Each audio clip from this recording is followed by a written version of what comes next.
Hello दोस्तों, आपका स्वागत है हमारे यूट्यूब चैनल ऑलवेज दी मोनफोटी। तो मेरे भाई आज हम पढ़ेंगे क्लास 10 भारतीय भवन ज्योग्राफी का अध्याय नंबर 6, जिनका नाम है ऊर्जा या शक्ति संसाधन। चैप्टर के बारे में आप विस्तार से पढ़ चुके हैं, तो विशेष बताने की जरूरत नहीं है। आज हम लोग पढ़ेंगे जितने भी लघुतरीय क्वेश्चन हैं सबको समझने का प्रयास करें।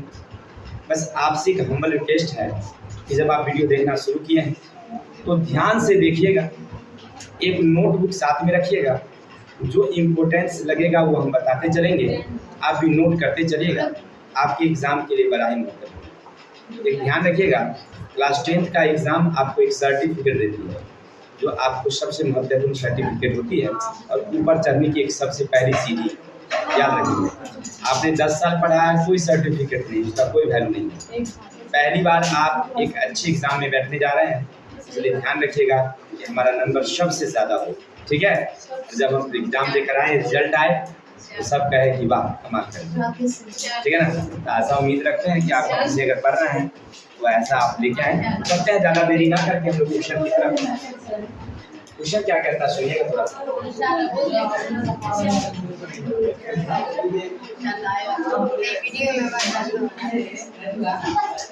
बातें नहीं करेंगे,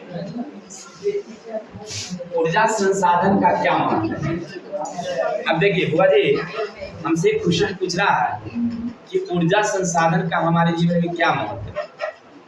अब गौर करके देखिए, 1 मिनट के लिए अगर बिजली गुम हो जाए तो क्या हम पढ़ पाएंगे? बिल्कुल नहीं हो पाएगी। एकदम आपकी मोबाइलें जो चल रही है ना, वो भी एक ऊर्जा से चल रही है। अगर वो ऊर्जा नहीं होगी तो आप समझिए आप नहीं पढ़ पाएंगे। ज़माना डिजिटल हो गई है, पढ़ाई तो मोबाइल से होती है। आप समझ रहे हैं ना कि ऊर्जा हमारे लिए कितनी ज़रूरतें हैं। अच्छा चलिए, पहले हम लोग पढ़ते थे ना, था याद है, एक लालटेन हुआ करती थी, एक मिट्टी का दिया, वो मतलब एक डिबरी हुआ करता था, मिट्टी के तेल उसमें हम लोग केरोसिन डालते थे और वही जला करते थे। अच्छा, अब तो शायद मिलता है कि गांव में केरोसिन तेल मिलता भी नहीं है। अगर बिजली गुम हो जाए क्या, तो फिर समझिए कि पूरी दुनिया अंधेरा अंधेरा हो जाएगा। नहीं, हाँ इमरजेंसी लाइट रखते हैं, वो भी तो ऊर्जा संसाधन है ना। यानी कहने का अर्थ है कि ऊर्जा संसाधन हमारे लिए क्या हो गया है, ज़्यादा जरूरी। पहले के लोगों को क्या जरूरत थी, कुछ नहीं। दिन में 8 बजे में उठते थे, लाठी भाला लेके किसी जानवर को शिकार करके ले आते थे, शाम तक खा के आराम कर लेते थे, शाम होते ही उनका हो जाता था। लेकिन अब क्या होती है, बड़ी बड़ी फैक्ट्रियाँ चलती है, बड़ी बड़ी कामें होती है, रात दिन लोग के लगे रहते हैं। नहीं, यानी कहने का कि ऊर्जा संसाधन हमारे लिए बहुत ही जरूरी हो गया। कोई दिक्कत? चलिए तो लिखेंगे कैसे मेरे भाई, समझेंगे कि लोग यानी कि भारत के या दुनिया के अनेक लोग ऊर्जा संसाधन पर अधिक निर्भर कर रहे हैं। जैसे जैसे मानव सभ्यता का विकास होते जा रहा है, ऊर्जा संसाधन का उतनी ही तेजी से उपयोग होते जा रही है। अगर ऊर्जा संसाधन न हो तो हमारा जीवन अस्त व्यस्त हो जाता है। अर्थात कुल मिलाकर के देखा जाए, अपने जीवन को सुखमय बनाने, अपने कार्यों को सुचारू रूप से चलाने के लिए ऊर्जा संसाधन की बहुत आवश्यकता है। किसी को दिक्कत? देखिए समझते हैं, दुनिया के जितने भी लोग सभी ऊर्जा संसाधन पर निर्भर हैं। अगर आज ऊर्जा संसाधन नहीं होगा तो उनका जीवन अस्त व्यस्त हो जाएगा, परेशान हो जाएगा। अपने जीवन को सुखमय बनाने के लिए और अपने काम को आसान करने के लिए, सुचारू रूप से चलाने के लिए ऊर्जा संसाधन की आवश्यकता है। जैसे हमने देखा अभी हमारे घर में एक बढ़ई लगा हुआ, पहले लकड़ी को रंधा देने के लिए दो व्यक्ति खींचता था और एक पीछे से धक्का देते थे, तब लकड़ी छिलाई होती थी, वो भी जल्दीबाजी नहीं। अब एक मशीन लाया है, विद्युत में लगा देता है, फटाफट अकेले छील लेता है। ये क्या है काम में, जब स्क्रू कसना है पहले होती थी हाथों से कसा जाता था, अब मशीन लगाता है, नचा देता है, हो गया बस। कहने का अर्थ है कि भाई काम कितना आसान हो गया है, परेशानी तो होती ही नहीं। पहले हमारे पिताजी साइकिल से ढो करके लाते थे सामान, अब तो लगता है कि कोई साइकिल चलाता भी नहीं है, सब मोटरसाइकिल लेता है और वो उड़ा कर, चाहे पशु के लिए चारा लाना हो, भी क्या करते हैं हम लोग, ऊर्जा का उपयोग कर रहे हैं। नहीं, अर्थात हमारे लिए जीवन को सुखमय बनाने के लिए क्या जरूरी है, कोई दिक्कत? उम्मीद है समझ में आया होगा। चलिए आगे सुनते हैं। क्वेश्चन नंबर अगला है, दो गैर परंपरागत ऊर्जा स्रोत के नाम लिखें। दोनों स्रोत के दो दो विशेषताएं भी लिखें। अब देखिए परंपरागत ऊर्जा स्रोत में कौन कौन? कोयला और पेट्रोलियम। लिखेंगे दो परंपरागत स्रोत के उदाहरण, 3 कोयला और पेट्रोलियम। अब इसका कह रहा है कि इसकी विशेषताएं, तो लिखेंगे यह आसानी से उपलब्ध है। सुनिए, यह आसानी से उपलब्ध। नंबर 1। नंबर 2, यह उपयोग करना आसान है। इसका उपयोग करना और सुरक्षित भी है। उपयोग करना आसान भी और सुरक्षित भी। तीसरी बात है, हर मौसम में इसका उपयोग किया जा सकता है। दुर्गम से दुर्गम स्थानों में भी इसका उपयोग किया जा सकता है। भैया अब चलते हैं गैर परंपरागत स्रोत। गैर परंपरागत स्रोत के दो उदाहरण, कोयला ये सौर ऊर्जा, पवन ऊर्जा या जल विद्युत ले लीजिए। अब इसकी विशेषता, ये ऊर्जा के नवीकरणीय यानी जल्दी समाप्त होने वाला नहीं है, चक्रण होगा, एक विशेषता। और दूसरा कि किसी तरह का कोई प्रदूषण नहीं देता, सस्ता भी, खर्च भी कम लगती है। क्या जैसे मान लीजिए पन बिजली हमको केंद्र लगानी, ठीक है, अच्छी बात है कि जब हम लगाने के लिए चले तो बहुत पैसा लगता है, छोटी मोटी चीज़ें नहीं है। तो मान लीजिए हमको सौर ऊर्जा प्राप्त करना हो तो सौर प्लेट ले आएंगे, 32-33 में छोटा सा जला लेंगे, चल जाएगा काम नहीं। लेकिन जल विद्युत लगाने के लिए बहुत ज़्यादा उसमें खर्च करनी पड़ेगी। लेकिन एक बार बन गया ना तो समझिएगा कि उसका लॉन्ग टाइम उपयोग होते रहेगा, उसमें कोई ज़्यादा खर्च होती नहीं, इसके बाद प्रदूषण भी नहीं देती। तो समझ में आई बात है। मैंने कहा था कि परंपरागत की भी विशेषता हो गया और गैर परंपरागत। फिर से देख लेते हैं, दो परंपरागत कोयला और पेट्रोलियम। इसकी विशेषता क्या है कि आप हर मौसम इसका उपयोग कर सकते हैं, नहीं कर सकते, चाहे मौसम को ठंडा का रहे, गर्मी का रहे, आराम से उपयोग करें। नंबर 1। नंबर 2, ये आसानी से सब जगह उपलब्ध है और उपयोग करना क्या है इसका आसान हो गया। अब गैर परंपरागत स्रोत, गैर परंपरागत स्रोत के दो उदाहरण, जल विद्युत, पवन ऊर्जा या सौर ऊर्जा भी लिखिए, कोई दिक्कत नहीं। अब इसकी विशेषता, ये नवीकरणीय संसाधन है, जल्दी समाप्त नहीं। नंबर 2 विशेषता, इसका मतलब चक्रण संभव है, समाप्त नहीं होगी, किसी तरह का कोई प्रदूषण नहीं देती है। कोई डाउट? चलता है क्वेश्चन नंबर 1।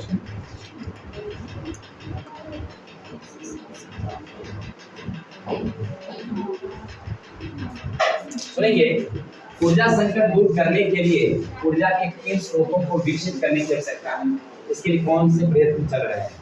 समझिएगा क्वेश्चन क्या काम से कि हम लोग अभी अपने देश की बात अगर करेंगे, ऊर्जा संसाधन में हम लोग अभी आत्मनिर्भर हैं, यानी हमें जितना ऊर्जा चाहिए लगभग उसकी उतनी पूर्ति हो रही है, कहीं कमी नहीं। क्या पहले हम लोग क्या होता था कि साल मतलब 15 दिन में एक दिन रात को 1 घंटे आधे घंटे के लिए बिजली आती, बड़ी खुशी होती, वाह लाइन आया, 10 मिनट बाद बुझा जाता था, मन दूर हो जाता, लालटेन आग को बुझा देते थे जल्दी से, लेकिन 10 से 15 मिनट आधे घंटे में गुम हो जाता था, मन छोट हो जाता था। ये हो उम्मीद नहीं था कि 2 मिनट बाद आ जाएगा, अब तो ये उम्मीद रहता है कि कटा है तो तुरंत आवेगा, ना उम्मीद रहता है। यानी कहने का मतलब कि पहले से ज़्यादा विद्युत मिली, इतना हम लोग आत्मनिर्भर हो गए। चलिए, लेकिन इसके बाद भी ना ऊर्जा संकट की हमारे पास डर समाया हुआ, एकदम भय लगा हुआ कि बाद देश की आबादी तेजी से बढ़ रही है, देश की आबादी देखिए ना, आज़ादी के समय हम लोग 36 करोड़, आज 140 करोड़ हो गए। अब समझ रहे ना, कई गुना हुआ, 36 चौके रखी, 4 गुना हो गए हम लोग ना। यानी हमारे देश की आबादी मात्र 70-75 वर्षों या 80 वर्षों में कितना गुना हो गया है, 4 गुना। उम्मीद है कि लगता है कि कमेगा तो और बढ़वे करेगा, जैसे जैसे बढ़ेगा तो सबको तो ऊर्जा चाहिए, तो ऊर्जा संकट तो मतलब घिरेगा। आने वाले समय में हम लोग कोयला खत्म कर देंगे, पेट्रोलियम खत्म कर देंगे, तो कहाँ से ऊर्जा लाएंगे। ये मन में हमारा डर समाये कि आने वाले समय में ऊर्जा संकट होगी, है ना। चिंता नहीं करिए, एक जानवर जब अपने बच्चों की रक्षा करती है, देखे होंगे, एक हमने देखा एक जगह कुत्ता ना, एक कुतिया थी, उसका छोटा छोटा पिल्ला था, बच्चा था, जगह वो गई, अब भोजन को अपने मुंह के अंदर में लेके आई। अब वो लेके आई या बाहर वो निकाल दी। हम बच्चे को देख रहे थे, उसको वो आई और उस बच्चे के सामने वो अपना मुंह से अंदर से गुल गुल करके निकाली। और सारा बच्चा जो है ना, वो 4-5 बच्चे थे, वो सब आया, सब उसको नोच के खा गए। आपने क्या देखा कि एक बच्चे की चिंता वो कर रही है। तो हमारे देश में भी तो वही बात है, इतने छोटे छोटे बच्चे हैं, सब ऊर्जा संकट से ग्रस्त होगा, तो पहले से हम लोग चिंता में हैं, या हम लोग उसकी भी पूर्ति करते जा रहे हैं। और उसके लिए हमने क्या किया है, ऊर्जा के नवीकरणीय स्रोत की खोज में लग गए। ऊर्जा के अरे भाई, सब हमारा नहीं है, मतलब देश का बच्चा है कि नहीं, मोदी जी का बच्चा है कि नहीं? हाँ है, नेशन ऑफ फादर, वो हमारे देश के पिता है अभी, है ना, तो हम लोग उनके संतान माने जाते हैं अभी। क्या राजा हमारा हुआ? चलिए भाई ध्यान देंगे। तो कहने का मतलब ये है, समझेंगे थोड़ा सा, कहने का मतलब ये है कि ऊर्जा की आने वाले समय में संकट होगी, ये तो निश्चित है। तो हमने इससे बचने के लिए किसका विकसित किया है? नवीकरणीय ऊर्जा स्रोत, जैसे सौर ऊर्जा, पवन ऊर्जा, जल विद्युत, परमाणु ऊर्जा, बायोगैस, है ना, ये सब हम विकसित कर रहे हैं ताकि ऊर्जा संकट की क्या हो जाए, समस्या खत्म। एनी डाउट समझ रहे हैं? समझ गए सब लोग? चलते हैं क्वेश्चन को ध्यान से सुनिए सब लोग, ठीक है ना, ताकि हमेशा याद रहे। अब बुआ जी देखिए, आगे कह रहा आपसे निम्नलिखित शक्ति के 4 उत्पादन केंद्र बताइए जहां इस तरह के उत्पन्न करते हैं। जैसे आणविक शक्ति यानी परमाणु ऊर्जा। तो परमाणु ऊर्जा के हमारे देश में कितने साधन? 7, जिनमें सबसे पहला था तारापुर, लेकिन वो हमने लिखा है रावत भाटा, नरोड़ा, कैगा और काकड़ा। ठीक है, याद रखिए। आपको अगर याद रहेगा जो दोनों लिखिएगा, जैसे तारापुर वाला महाराष्ट्र वाला वही लिखिएगा, क्या कोई दिक्कत? आपको कुल कितना याद रखना है? 4। ऐसे याद रखिएगा 7, और कहाँ है वो भी याद रखिएगा। भी आए ऑब्जेक्टिव में कुछ भी करता है याद। आपसे पूछेगा जैसे रावत भाटा परमाणु विद्युत गृह कहाँ है? 4 ऑप्शन रहेगा, बिहार, उत्तर प्रदेश, राजस्थान और राजस्थान नहीं, जैसे नरोड़ा परमाणु विद्युत गृह कहाँ? ऑप्शन रहेगा पश्चिम बंगाल, बिहार, उत्तर प्रदेश, दिल्ली। उत्तर प्रदेश में। तो ये याद रखना आपका काम है ना, हमने बता दिया। अब चलिए अगला, तापीय विद्युत केंद्र कहाँ कहाँ है? ये तो अपने बिहार में 3 गो लिख दीजिए। कहाँ? देखो बरौनी में, एक बाद गाँव में है, एगो कांटी में है, तो 3 गो तो अपने बिहार वाला हो गया। एगो बगल झारखंड में चल जाइए तो जमशेदपुर में है, जमशेदपुर टाटा इलेक्ट्रिक कंपनी है ना, उसी मालिक यानी जमशेद जी ने ही लगाया था वहाँ पर ताप विद्युत केंद्र, क्योंकि उसके लिए अपना बिजली चाहिए ना भाई ना, उसको अपना बिजली पूरी नहीं रहा था, मतलब अलग वाला से, तो वो अपने वो थर्मल पावर लगा दिए। कौन? जमशेद जी का, ठीक है, वो भी अपना विद्युत, वहाँ भी है ताप विद्युत केंद्र, कोई दिक्कत हो गया। इसके अलावा और हैं, बोकारो में है और जगह है, तो 3 को 4 को लिख देना है। आगे चलिए, जल विद्युत उत्पन्न करने का केंद्र कितना पढ़े थे हम लोग? दामोदर, कोसी, रिहंद, नहीं, उसके बाद सोन चलेंगे, उधर में से सतलज, नहीं कई हैं, पेरियार हैं, पंचेत हैं, बहुत सारी नदी घाटी परियोजना है। तो कोई 4 को आपको मन से लिखना है तो अपने मन से लिख लीजिएगा।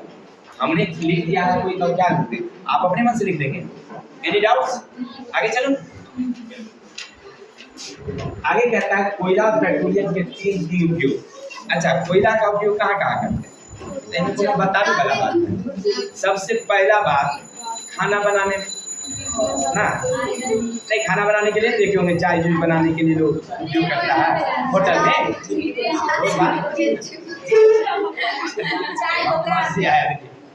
एक मजदूर बैठा हुआ था हमारे बगल में, हाँ, एगो बाहर का आदमी पूछा कि और आगे चौक आ रहा, हाँ मिलेगा चौक, कहाँ वहाँ मिलेगा चाय चुई लिट्टी पिट्टी पूजा पूजा सब मिलेगा। जब चला गया कम पूछा हो, आप ना ऐसे बता दिए कि बड़का वो चौक है, वहाँ पर एगो चाहे 2 दुकानें होगा, आप ऐसे बताए वो लगा के उसको बहुत बड़का चौक है, जाएगा देखिएगा नजर आएगा वो दुकान है, में लिट्टी है ये नहीं है, पूजा है ये नहीं है, चाय मिलेगा खाली बेचारे। चलिए बोलने का एक अपना का तरीका है, चाय के बाद मतलब चाय जो पीता है चुस्की लेके पीता है। सुनिए मेरे भाई, तब कोयला का उपयोग कहाँ कहाँ? कोयला का उपयोग ताप विद्युत प्राप्त करने में। तीसरा हम लोग उद्योग में बॉयलर गर्म करने में। उद्योग में फैक्ट्री होती है ना, उसमें बॉयलर को गर्म, टंकी उनकी को गर्म करने में। इसके अलावा पुराने जमाने में ट्रेन चलाने में भी क्या जाता था, ईंट पकाने में, ईंट उद्योग में ईंट पकाने में कोई दिक्कत। समझ गया कोयला का उपयोग। अब पेट्रोलियम का, पेट्रोलियम जितनी छोटी गाड़ियां है ना, जितनी छोटी गाड़ियां, बड़ी गाड़ियां देखिए जैसे ट्रक है वो डीजल से चलती है, और छोटी गाड़ियां वो पेट्रोल से चलती है। लेकिन हमसे कह रहा पेट्रोलियम, मतलब दोनों डीजल पेट्रोल सब ना हो, सीधा सीधा गाड़ी चलाने में। अच्छा, अब पेट्रोलियम में से वो चीज मिलता है एलपीजी गैस, खाना बनाने में भी क्या। इसके अलावा कृत्रिम रेशा तैयार करने में होता है रेयॉन, नायलॉन, सिंथेटिक। इसके बाद जो हम लोग क्या करते हैं, क्रीम व्रीम लगाते हैं, कॉस्मेटिक प्रसाधन, वो भी किसका बना होता है, पेट्रोलियम। अच्छा, साबुन उपयोग करते हैं हम लोग, उसमें पेट्रोलियम रहता है। कभी गौर किए हैं कैसे? जानते हैं, देखिए जैसे आप स्नान कर रहे हैं, जैसे साबुन लगा रहे हैं, तो उसकी झाग यानी फेन जो नीचे गिरेगी तो देखिए वहाँ का पानी ऐसे कर भर जाएगा।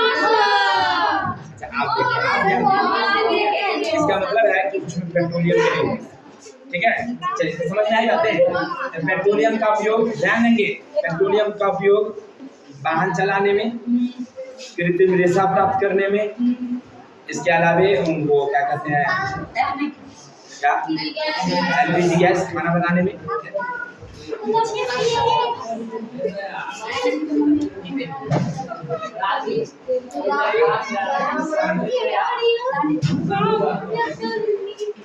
चलेंगे मेरे भाई, सुनेंगे। खनिज तेल और प्राकृतिक गैस के उत्पादन क्षेत्र कौन कौन से? देखिए, खनिज तेल और प्राकृतिक गैस कहाँ कहाँ मिलती है वो पूछ रहा आपसे जगह। खनिज तेल के बारे में तो हम लोग विस्तार से चर्चा किए थे पहली बार। खनिज तेल माने पेट्रोलियम। सबसे पहले आज़ादी से पहले यानी 1921 असम के में पहला मिला था। उत्पादन कब शुरू हुई थी? 1937। फिर हम लोग 1970-75 से पहले हम लोग गुजरात के अंकलेश्वर और खंभात की खाड़ी में निकाले। वहाँ पर कोई ज़्यादा नहीं है, लेकिन है वहाँ भी भंडार। और बाद में हम लोग 1973 में खोज किए महाराष्ट्र के मुंबई हाई, समुद्र से 176 किलोमीटर दूर समुद्र में, उसको कहते हैं वो सागर सम्राट कहते हैं, है ना। उस जगह से हमने उत्पादन शुरू किया, अर्थात हमारे भारत में खनिज तेल यहाँ से। इसके अलावा उत्तर प्रदेश से लेकर दिल्ली से होते हुए, पंजाब होते हुए राजस्थान तक जो जाती है, एक पतली पट्टी मिली है जहाँ से हम लोग 56,000 बैरल तेल निकाल रहे हैं प्रतिवर्ष। वो क्षेत्र हो गया। इसके अलावा कृष्णा और गोदावरी नदी के जो मुहाना क्षेत्र है, डेल्टाई क्षेत्र, वहाँ भी खनिज तेल का पता चला है, जहाँ रिलायंस कंपनी जो है खनन के लिए काम जारी कर दी है। जो हमारा किताब कह रहा है, अब उत्पादन तो हो रहा होगा, लेकिन क्योंकि किताब को लिखे लिए बहुत दिन हो गया ना, 12-13 साल तक उतना दिन उत्पादन शुरू हो गया होगा, लेकिन अभी किताब अपडेट नहीं किया, इसलिए हम लोग उतनी लिखेंगे कि रिलायंस कंपनी वहाँ चलिए। अब चलते हैं जो हमारे भारत में और खनिज क्षेत्र हैं, जिसमें गंगा और ब्रह्मपुत्र के डेल्टाई क्षेत्रों में, अंडमान निकोबार द्वीप समूह और लक्षद्वीप के सिरों पर भी पाई जाती है। हो गया। अब आगे अब थोड़ा प्राकृतिक गैस की बात करें तो हमारे देश में प्राकृतिक गैस का भी उत्पादन बहुत ज़्यादा है, जिनमें सबसे नंबर 1 पर है गुजरात, आंध्र प्रदेश, उड़ीसा इत्यादि, झारखंड है, असम है। इन सारे क्षेत्रों में भी प्राकृतिक गैस पाई। इस भाई को दिक्कत, आगे चलो, याद रखिएगा इस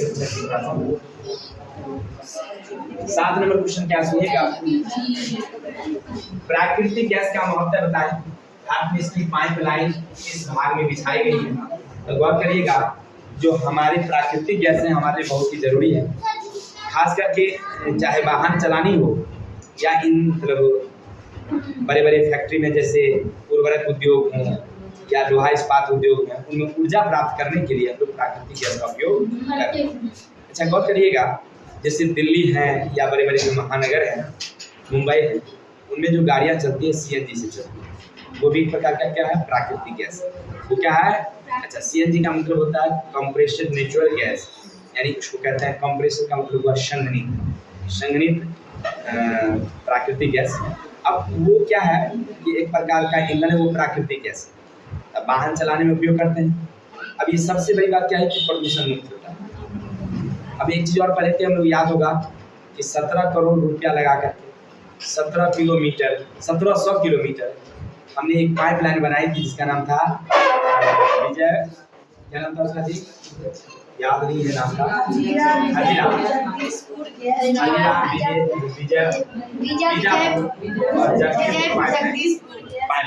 है ना। अब ये जो है वो कहाँ लगाई गई है, तो हमारे भारत की प्राकृतिक गैस को लाने के लिए लाया गया। इसके बाद धीरे धीरे और इसमें बढ़ाया गया, ऐसे सबसे बड़ी पाइपलाइन कोई दिक्कत जो है बीजेपी समझेंगे, फिर से लिखेंगे प्राकृतिक गैस का हमारे भारत में बड़ा महत्व है, क्योंकि हमारे देश में इसका भंडार ज़्यादा है। तो ऊर्जा प्राप्त करने के लिए, चाहे वो वाहन चलानी हो, बड़े बड़े उद्योग में ऊर्जा पूर्ति के लिए हम लोग प्राकृतिक गैस का उपयोग करते हैं। सबसे पहले हम लोग भारत में 17,000 करोड़ रुपया लगाकर 1700 किलोमीटर जो दुनिया की सबसे लंबी गैस पाइपलाइन थी, जिनका नाम था विजयपुर जगदीशपुर गैस पाइपलाइन बिछाई गई, जो कहाँ से मतलब दक्षिण भारत से लेकर के उत्तर भारत तक लाई गई। ठीक है, इसमें लगभग 6 बड़े बड़े जो उर्वरक उद्योग हैं उसको जोड़ा गया, 6 बड़े बड़े उर्वरक उद्योग हैं उसको जोड़ा गया। 3 जो बड़े बड़े क्या कहते हैं उसको, कोयला सॉरी ये भूल गए, अरे लोहा इस्पात उद्योग को जोड़ा गया है। और धीरे धीरे इसकी संख्या बढ़ा करके लगभग 5,000 लगभग 5348 किलोमीटर कर दी गई। मैंने इसकी संख्या और पाइपलाइन क्या हो गई है, बढ़ गई। अब चिंता करने की बात है, अब तो घर में भी सिलेंडर लाने की जरूरत नहीं है, अब डायरेक्ट चूल्हे में जोड़ दिया जाएगा आपको, ठीक है ना। अब इतना उपयोग करते रहिए, कोई दिक्कत नहीं। रिचार्ज कराना होगा, अब हाथ चढ़ेले रहिएगा, रिचार्ज खत्म हो जाएगा। हाँ वही लग गया, ताजपुर में लग गया। चलिए हाँ, आदित्य के मौसी में लग गया है। चलिए ध्यान देंगे, आगे बढ़िए। परंपरागत और गैर परंपरागत में अंतर देखो, परंपरागत में और गैर परंपरागत में क्या अंतर। परंपरागत का मतलब जो प्राचीन काल से हम लोग उपयोग करते आ रहे हैं, परंपरागत हो। गैर परंपरागत जिसका हम लोग उपयोग अब करना नहीं। परंपरागत जब जलती है तो धुआं अवशेष ज्यादा देती है, जबकि गैर परंपरागत जलती है तो कोई धुआं अवशेष नहीं। अच्छा, तीसरा, परंपरागत आने वाले समय में क्या हो जाएगी, समाप्त हो जाएगी, और गैर परंपरागत समाप्त नहीं होगी। क्या इस तरह से इसमें दोनों में क्या है, कुछ अंतर उम्मीद है समझ में आया होगा। ऐसे ही सब तो हम लोग बायोलॉजी केमिस्ट्री में सब बात ये लेती है ना। तो आज के लिए इतनी ही 8 क्वेश्चन है ना, सर थोड़ा सा ऊपर